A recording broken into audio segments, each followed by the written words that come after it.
Доклад о свободе вероисповедания, который ежегодно публикуется Министерством иностранных дел США и в котором детально рассматривается ситуация со свободой вероисповедания в каждой стране, был объявлен на встрече с участием Майка Помпео.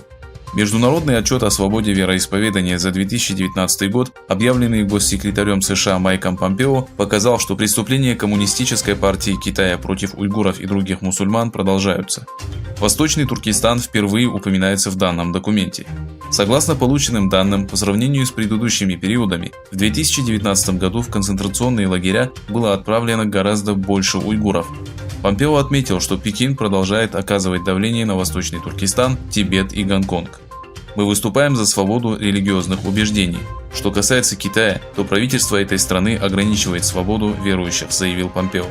Другим методом репрессий, который особо отметил Государственный департамент США, стало принуждение детей-мусульман к изучению ханьско-китайской культуры, китайского языка и коммунистической идеологии.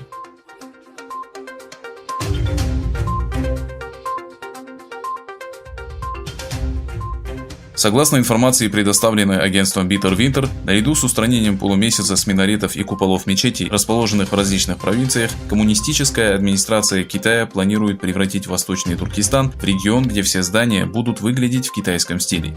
В начале марта китайские власти объявили о реконструкции 40 мечетей в городе Линься, провинции Гяньсу. По словам одного из китайских мусульман, который предпочел скрыть свое имя, были полностью разрушены мечети Наньгуан, Цяньхэй и Бэйцзячжуан. Корреспонденты Bitter Winter выяснили, что управление города Линься придало многим мечетям национальный колорит. Преобразование региона было ускорено после того, как в прошлом году Си Цзиньпинь посетил провинцию.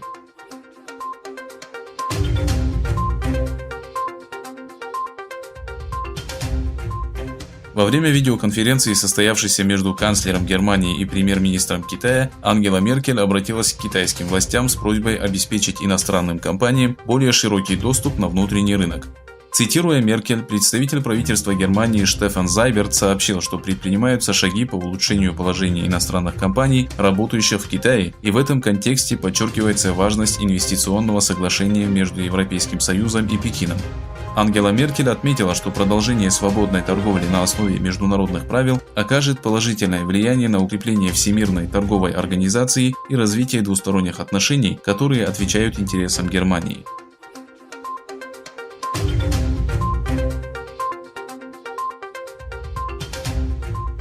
Американская компания видеоконференц-связи Zoom приостановила деятельность группы китайских активистов, которые отметили события, произошедшие в 1989 году на площади Тяньаньмэнь. Компания обвинила создателей группы в несоблюдении местных законов. Группа «Гуманитарный Китай», состоящая из китайских активистов, проживающих в США, организовала мероприятие на платформе Zoom, в которой приняло участие около 250 человек из Китая. Активисты сообщили, что через несколько дней учетная запись группы в Zoom была заблокирована.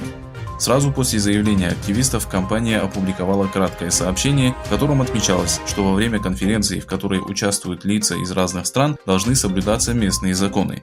Компания сообщила, что позже учетная запись группы будет активирована.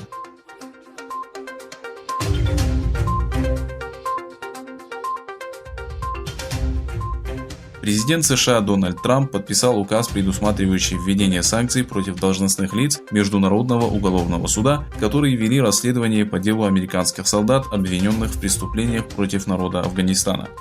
В рамках защиты американских военнослужащих и национального суверенитета Трамп подписал указ, который положит путь к введению экономических санкций против должностных лиц Международного уголовного суда, непосредственно принимавших участие в расследовании и пресечении американских военнослужащих без согласия Соединенных Штатов, говорится в заявлении пресс-службы Белого дома.